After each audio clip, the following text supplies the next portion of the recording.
alegria enorme estar com você aqui nessa manhã. Privilégio.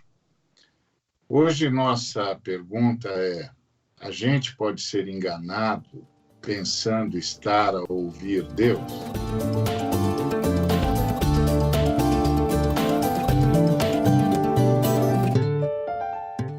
Então, tem um texto das Escrituras, está em 1 Reis, capítulo 22, do versículo 19 ao versículo 23. É uma parábola,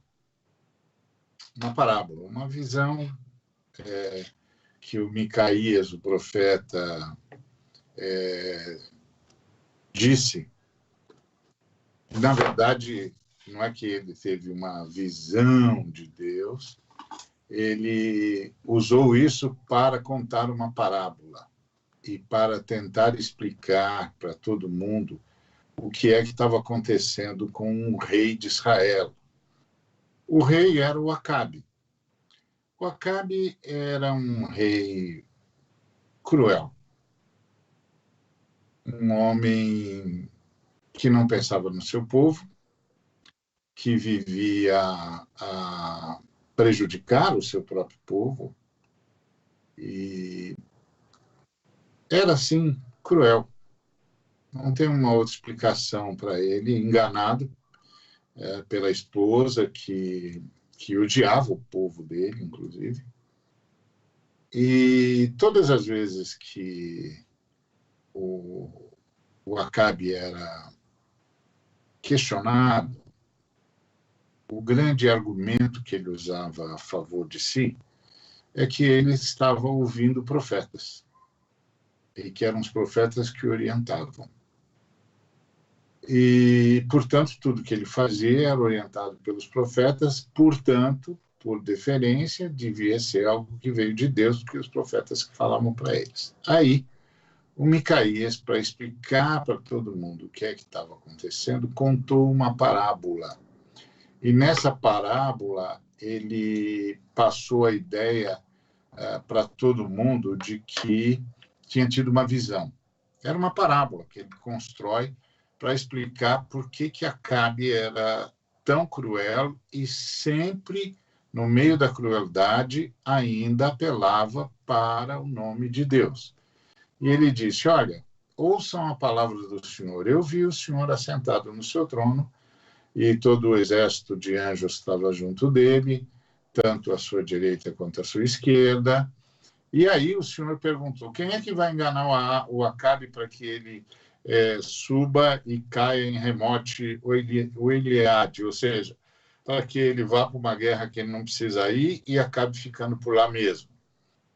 E aí uns dos que estavam em volta de Deus diziam dessa maneira, e outro, não, de outra maneira. Então saiu um espírito e se apresentou diante do Senhor e disse: eu vou enganá-lo. E o Senhor pergunta para ele: como você vai enganá-lo? Ele disse: eu vou sair e vou ser um espírito mentiroso na boca dos seus profetas.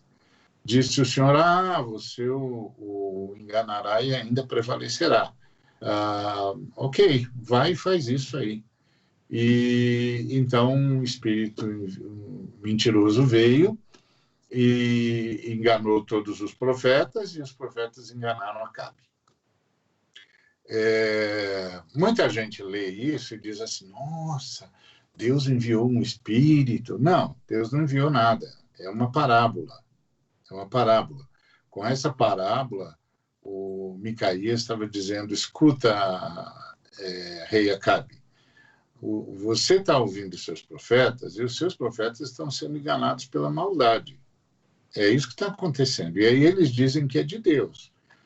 Não é de Deus, a menos que Deus enviasse um espírito mentiroso, coisa que Deus não vai fazer. Então, assim, é como o que está acontecendo aí, rei, é que os seus profetas estão todos enganados e estão todos enganando você. E é como se Deus tivesse permitido isso para você, porque você não ouve a Deus. E era isso mesmo que acontecia. Acabe não estava nada preocupado com Deus, não levava Deus a sério, nunca levou, casou contra a vontade de Deus, entregou o governo do seu reino a deuses estranhos, foi um fiasco como rei, cruel, contra o povo, enfim, isso era Acabe.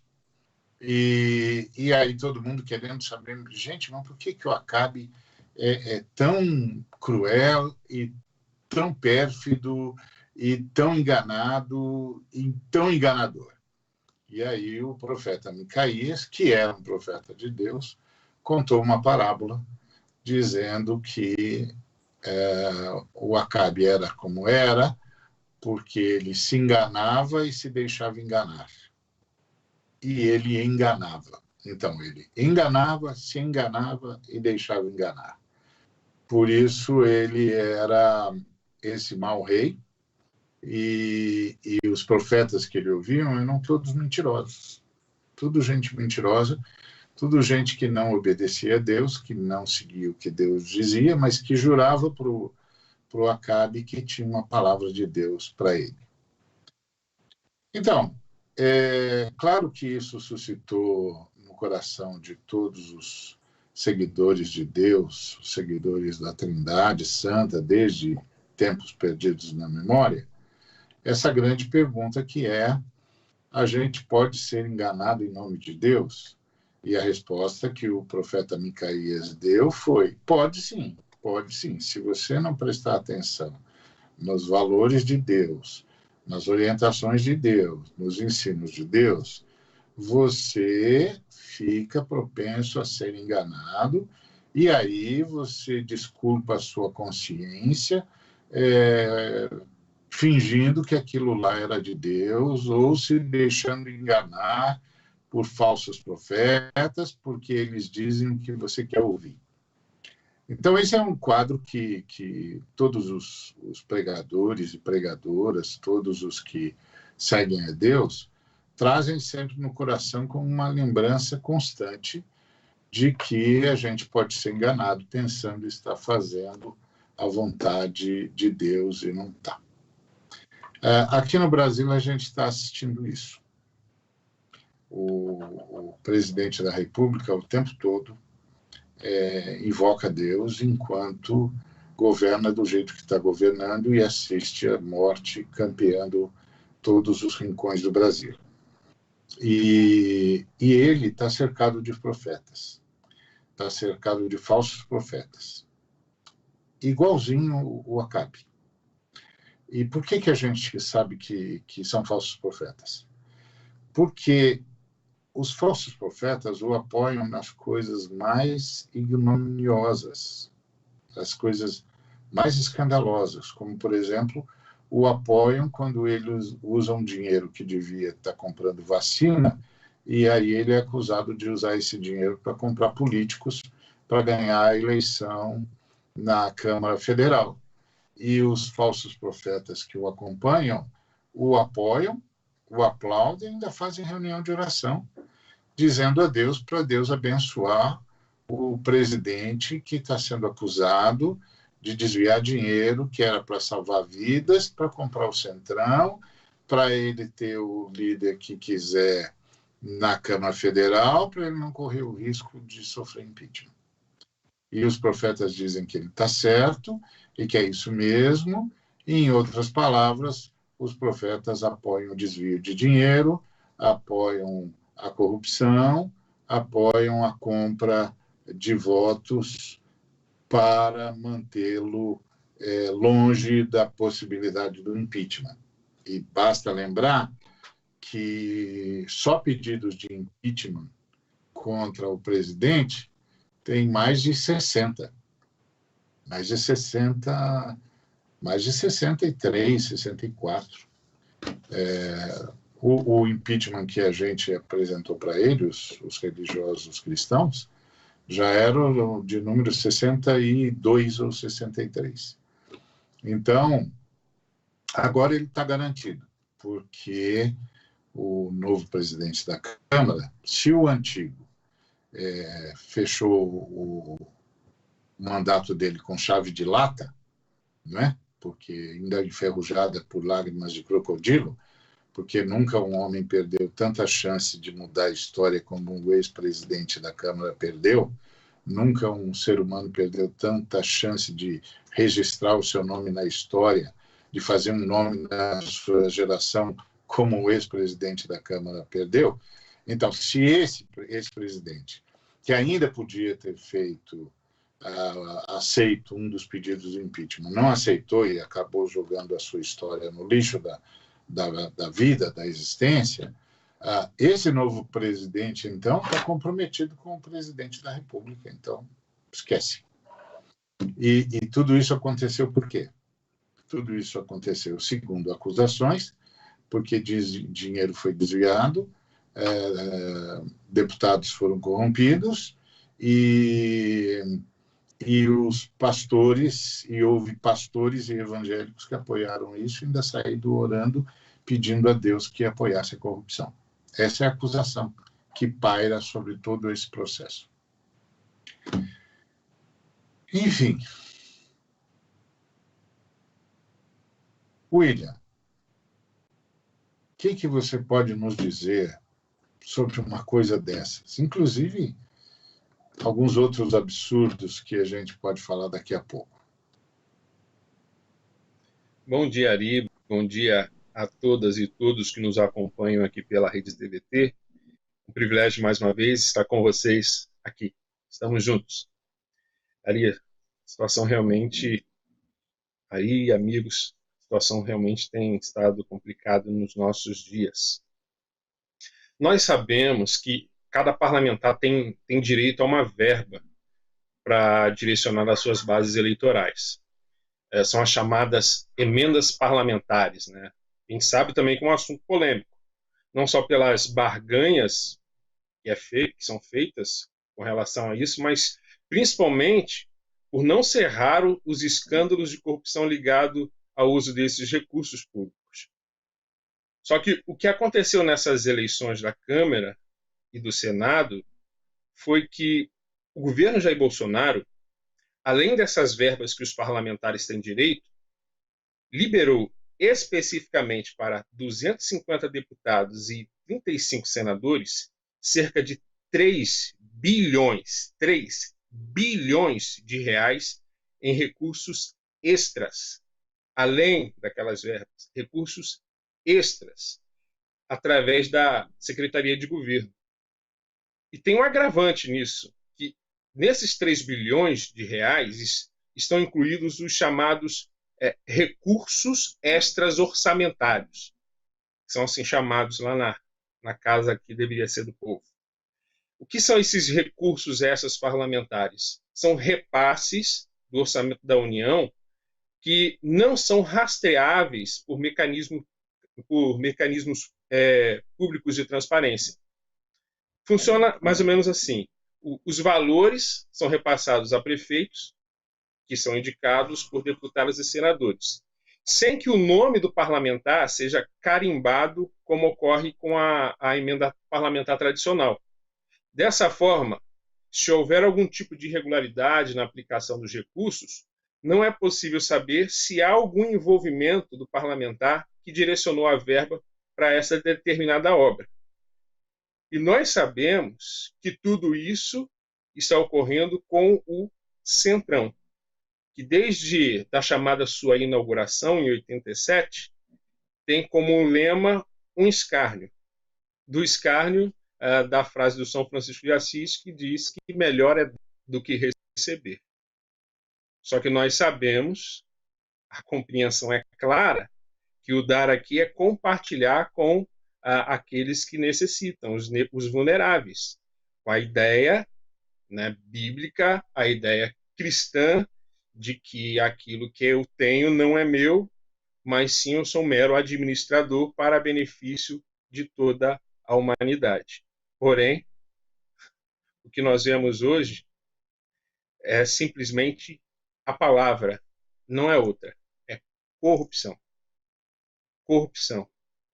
E, infelizmente, por incrível que pareça, muitos daqueles que se dizem seguidores de Jesus Cristo estão apoiando a corrupção, em nome da corrupção. Isso é assustador nos nossos dias.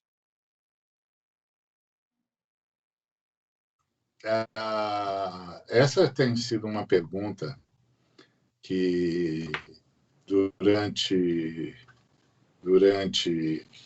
séculos a gente tem feito, que é como é que o engano opera entre nós. E aí a parábola do profeta Micaías dá a entender de que o engano opera entre nós, porque o coração humano é enganoso e a gente passa a ouvir só o que a gente gostaria mesmo de escutar. E só quem fala o que a gente quer saber para o nosso benefício e para provar o que a gente quiser fazer. Parece que é isso que a gente está assistindo. Evangélicos que agem como os falsos profetas de Acabe e apoiam a corrupção. Vamos conversar mais sobre isso após o intervalo. Fica com a gente, daqui a pouquinho a gente está de volta.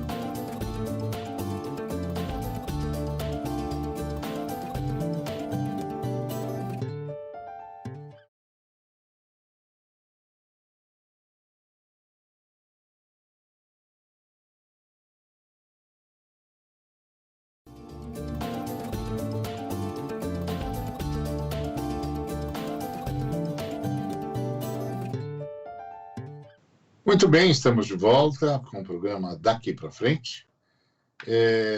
Estamos analisando como o engano prospera. Por quê? Porque nós acabamos de assistir um quadro assustador, que é a acusação que pesa sobre o presidente da República de ter usado dinheiro que deveria ter sido usado, por exemplo, para a compra de vacinas e foi desviado para a compra de deputados federais. É uma acusação. E uma acusação, portanto, de fomento à corrupção.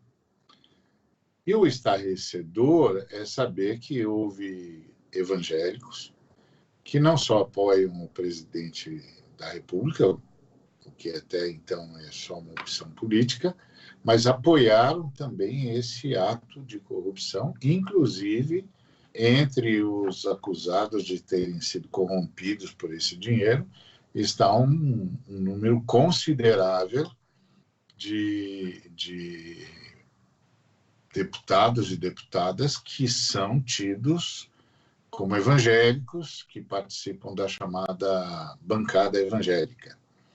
Então, a impressão que a gente tem quando olha para esse governo é que esse governo é como o governo de Acabe, o rei de Israel, que era cruel, que perseguia os verdadeiros profetas de Deus, que mandou matar todos os verdadeiros profetas de Deus, e só ficou com os profetas do engano, além de permitir a existência dos profetas de Baal, que levavam o povo de Israel a cometer graves erros contra o seu Deus, contra o Deus de Israel. Mas ele estava cercado de profetas que se diziam profetas do Deus de Israel e que sustentavam um engano dele. E você sabe que isso é uma coisa que mexe no coração de todo estudioso da Bíblia e de todo pregador e pregadora, porque é aquela sensação de que preciso ter certeza de que não estou sendo guiado por um espírito enganoso. Não estou sendo guiado por isso. Então, como é que eu sei disso? Eu fico comparando tudo com as Escrituras. Tem apoio nas Escrituras o que eu estou fazendo, o que eu quero dizer, ou como eu quero me portar, ou os projetos que eu tenho, eles têm apoio nas Escrituras, as Escrituras sustentam essa lógica, os valores das Escrituras permitem esse tipo de comportamento. Então, por exemplo, a gente sabe que os valores expostos nas Escrituras não permitem corrupção, não permitem desvio do erário público, do dinheiro público, para nenhum outro objetivo que não seja aquele para o qual ele foi ordenado, principalmente quando isso tem a ver com o combate à enfermidade, com o combate à epidemia. Quer dizer, insustentável desviar dinheiro que devia ser transformado em oxigênio para os hospitais, em vacina para a população, esse dinheiro ser desviado para a corrupção. Não tem como justificar um negócio desse. Então, aí a gente sabe que os profetas, entre aspas, que apoiam um governo que é acusado desse tipo de corrupção, são profetas de Acabe.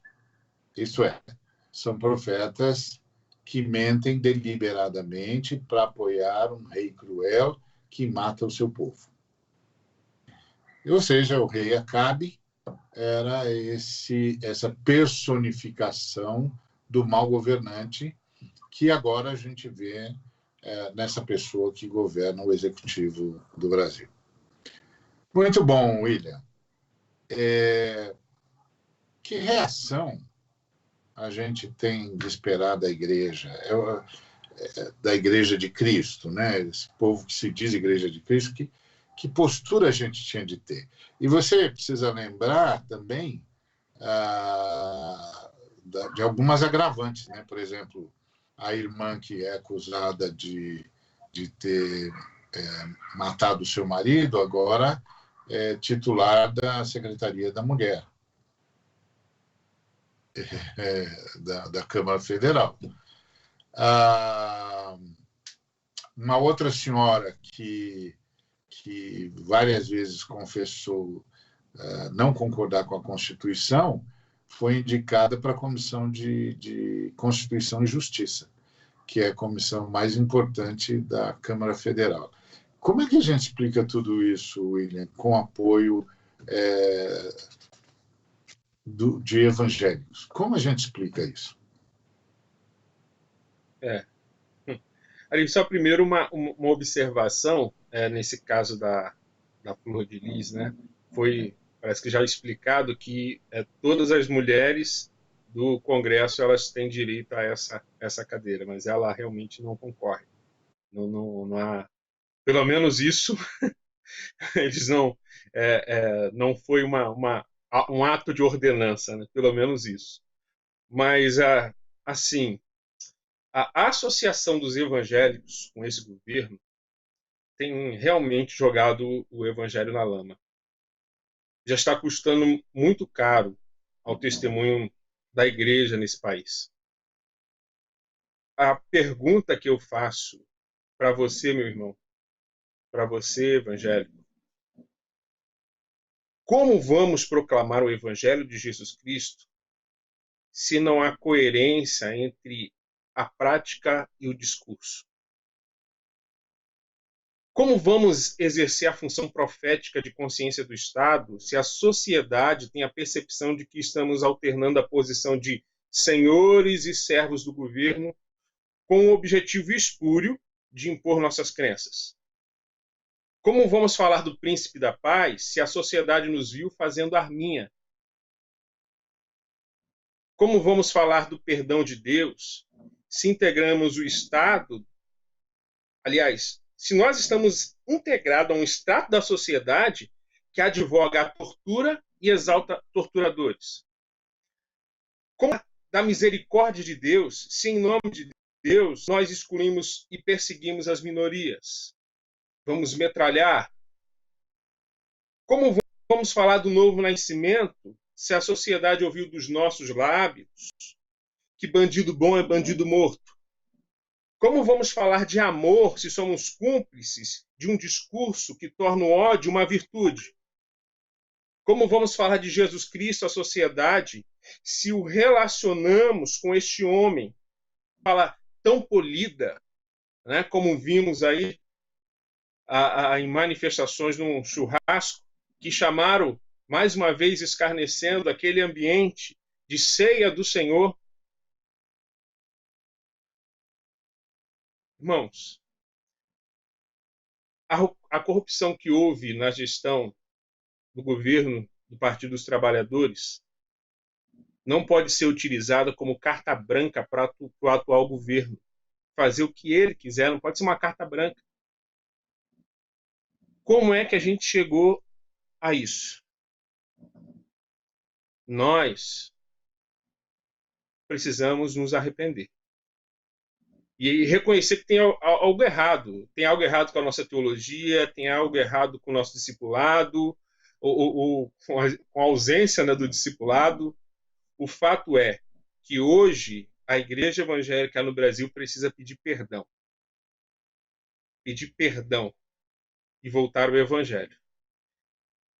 Pedimos perdão. Precisamos pedir perdão à sociedade, precisamos pedir perdão a todos e voltar ao evangelho de Jesus Cristo, aos valores de Jesus Cristo, aos valores fraternos, aos valores da paz, de comunhão. Nós precisamos voltar ao evangelho de Jesus Cristo, no nome de Jesus. Pois é. E como você disse, as pessoas fazem acusações ao Partido dos Trabalhadores e usam essas acusações como desculpa para apoiar o que está aí. E também é verdade que a maioria das acusações que são feitas ao Partido dos Trabalhadores não se comprovam.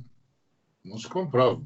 Simplesmente o sujeito diz que foi, mas quando você pede os dados nunca aparecem. Quando você diz, bom, então explica para mim do que você está falando, os dados nunca aparecem. Mas tem sido usado como desculpa para apoiar essa ignomínia, esse absurdo, esse descalabro que está acontecendo no país. E a gente, cada dia mais, a gente se dá conta de como uma mancomunação aconteceu no Brasil. Por exemplo, agora temos notícias de que a Lava Jato, o juiz Sérgio Moro, o irmão Delanhol, combinaram uma forma de tirar os direitos eleitorais do cidadão Luiz Inácio Lula da Silva, simplesmente porque não queriam disputando as eleições. Por uma razão muito simples, ele era o preferido dos eleitores, ou seja, é um abuso, é um escândalo, é o maior escândalo já cometido no judiciário brasileiro, depois que o judiciário apoiou a ditadura. Esse é o maior escândalo após aquela fase triste do judiciário no passado. Agora temos esse escandaloso movimento de arbítrio, de tirania e de quebra do direito do cidadão, da quebra do Estado de Direito. Então, enfim, se tivesse mesmo havido o erro que muita gente imputa ao Partido dos Trabalhadores, ou seja, se isso de fato tivesse sido comprovado, ainda assim isso não poderia ser usado como desculpa para apoiar esse descalabro que acontece hoje no Brasil. Até porque, quando da eleição de 2018, este candidato que apoiava a tortura e que nunca negou, que propunha o neoliberalismo radical e que não negou também. Este candidato não era a única opção. Não era a única opção à direita. Tinham outros candidatos. Tínhamos candidatos, inclusive, do PSDB. É verdade que não se pode confiar no PSDB. O PSDB participa de frentes e depois não cumpre o que diz, como aconteceu agora. O mais forte candidato do PSDB é uma pessoa que mente em cartório, mente e registra mentira em cartório. Quer dizer, não dá para confiar, mas, de qualquer maneira, era outra opção. Ou seja, Não há desculpas. Não há desculpas. Quem optou por isso foi conivente. Quem optou por isso foi conivente, quem optou por isso é responsável. Responsável. Responsável pelo que está acontecendo em Manaus, responsável pelo número de mortes que nós estamos assistindo e que a gente sabe que está subnotificado. A gente sabe que está subnotificado. Tá certo que morreu muito mais do que 230 mil brasileiros. Muito mais. Está subnotificado. Então, quem optou por isso, optou por essa mentira, optou por esse genocídio, por esse assassinato em massa. Sem contar outras coisas, como, por exemplo, envenenamento em massa, agrotóxico para tudo quanto é lado, agrotóxico que ninguém usa mais no mundo. Enfim, eu quero reiterar o que disse o William. Meu irmão, minha irmã, é preciso repensar. Uma das grandes virtudes da fé cristã é a possibilidade do arrependimento. Então, arrependamos-nos, todos nós, desse estado de descalabro da igreja e arrependam-se todos os que apoiaram isso. É comigo, é com você, daqui para frente.